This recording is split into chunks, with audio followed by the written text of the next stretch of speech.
Hello people of the internet, I'm Jontje, I'm autistic, and I wanted to talk about anxiety in this video, to be specific.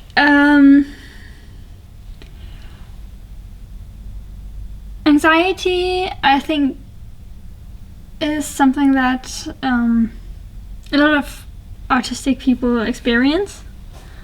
And well, it's definitely one of the less enjoyable parts of being autistic. And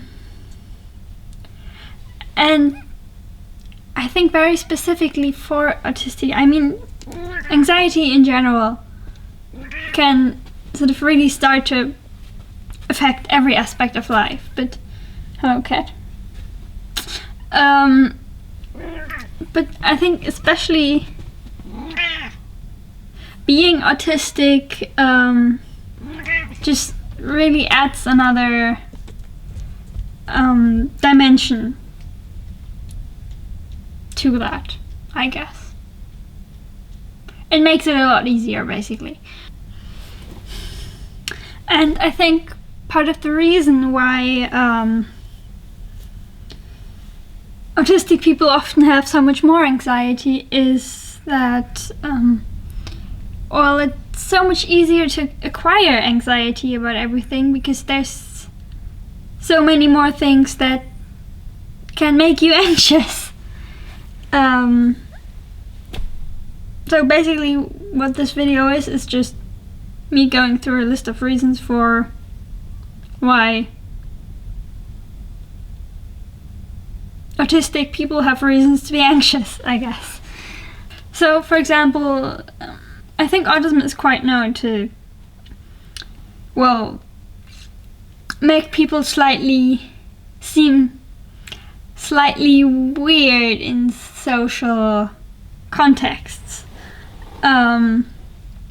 which is sort of pretty much not exactly on purpose. And, well, we can't really tell what the social rules are in any given situation, which basically just means we get as children get told off for doing a lot of stuff and get made fun of, and I mean even as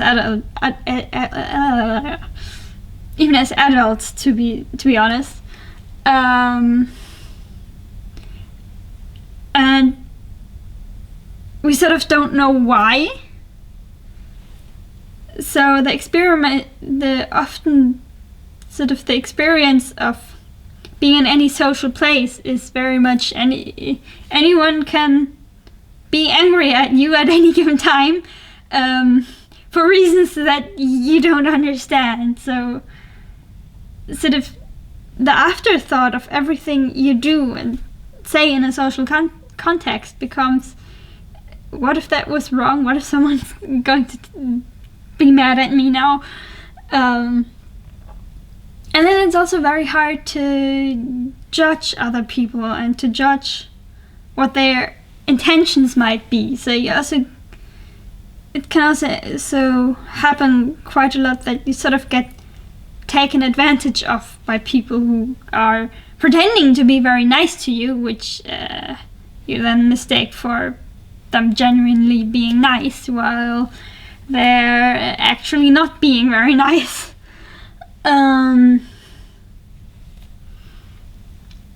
all of that can sort of create a lot of anxiety because you don't feel like you have any control over the situation, and the situation might sort of turn against you at any given time, which of course is not a nice feeling.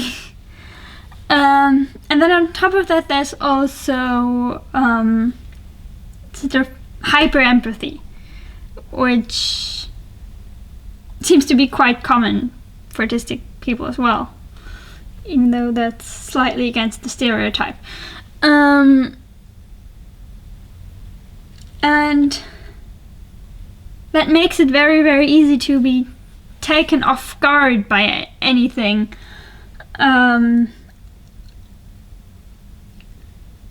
Because sometimes you sort of don't have the ability to separate yourself from events or even from things like TV shows. And those things, again, you can't really often really predict them.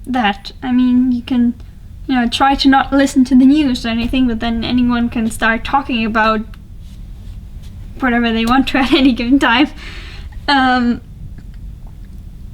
so it's sort of very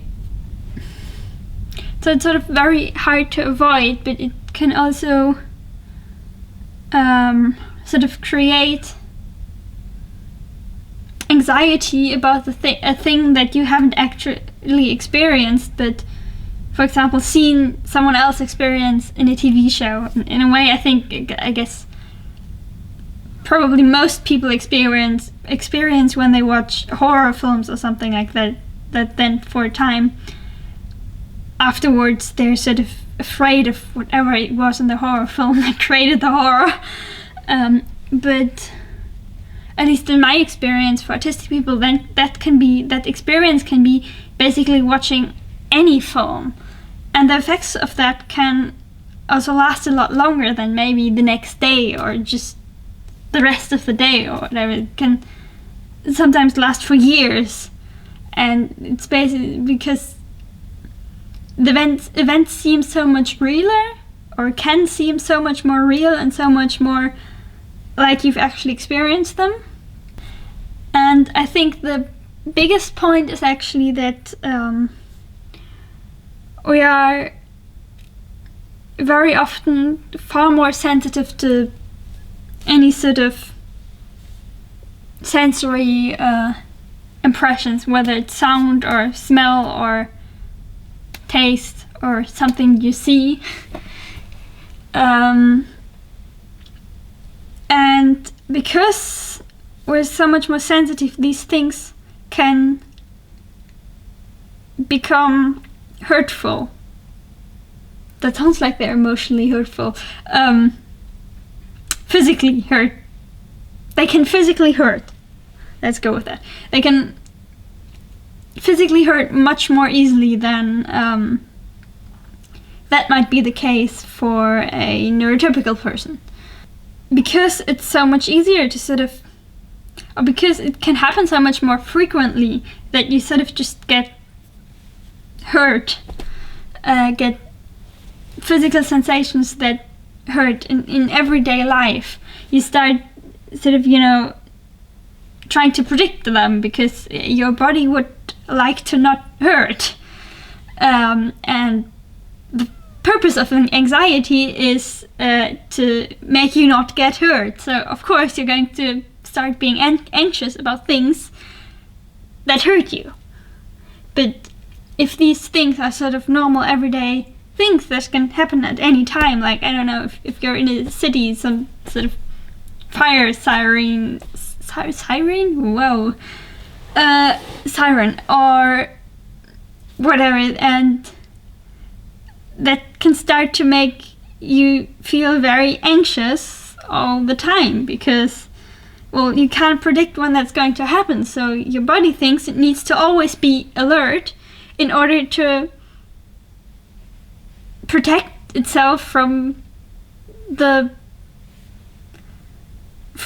possibility of being hurt by any loud noise or any very bright lights or whatever. And it's sort of all of these things, and in the end create this feeling of being very, very out of control, which again is very conducive to anxiety. Because, I mean, very often it's the case that the very normal everyday things can actually literally hurt. And these things are very much not imaginary. Which I think a lot of people still seem to think that they are. Okay, the cat has decided to enter the video. Yes, hello. And also with all of these things, because the body is, because so many things that aren't necessarily dangerous can still hurt, the body can also sort of lose the sense of what a dangerous situation is. So it becomes very, very hard to judge that it is, and either then the result is thinking situations are dangerous that are in fact, or the brain perceiving to be in a dangerous situation when the situation is not dangerous, or actually not perceiving a dangerous situation, because the sense of what is supposed to be dangerous and what is not is sort of mixed up. On top of that, the sort of, I guess, literalness that many autistic people experience, the very literal understanding of language that we often have is can create these things as well, because, for example, being told that it's dangerous to ride a bicycle without a helmet can in the end become the sort of this idea that if I ride a bike without a helmet, I will get hurt or whatever. Because, well, that's what, if you're taking that sort of safety warning very, very literal, that's in the end sort of what that means. But then to the outside world, again, it looks very much like anxiety or sort of unnecessarily strict rule following, because wearing a bike helmet is, sort of with the exception for children, I feel, often not really considered all that essential, and a lot of people don't, which maybe they should, I don't know.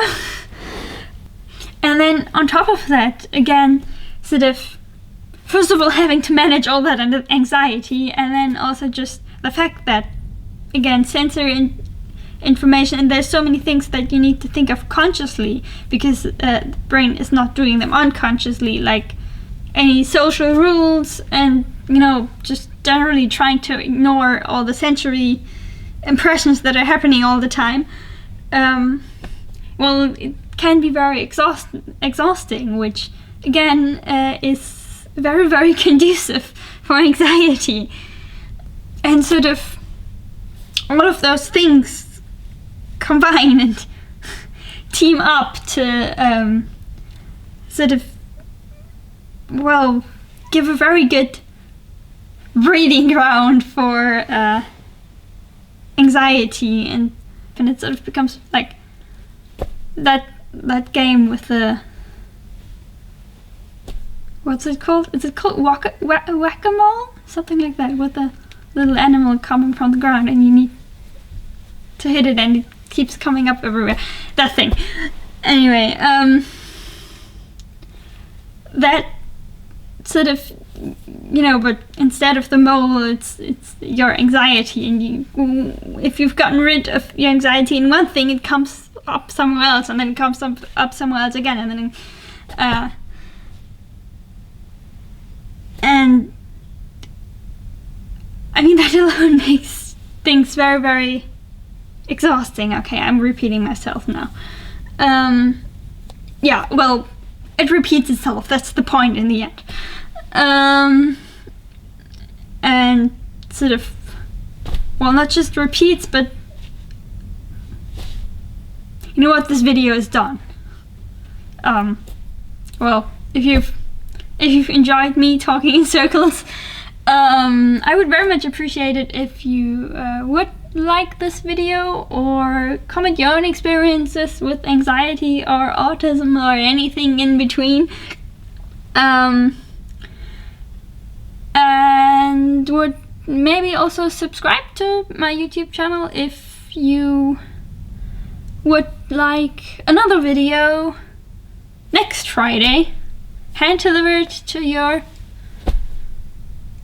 technological doorstep, I don't know, metaphorical, to your YouTube account. Okay, let's go with that. And I will hopefully see you next Friday. Bye!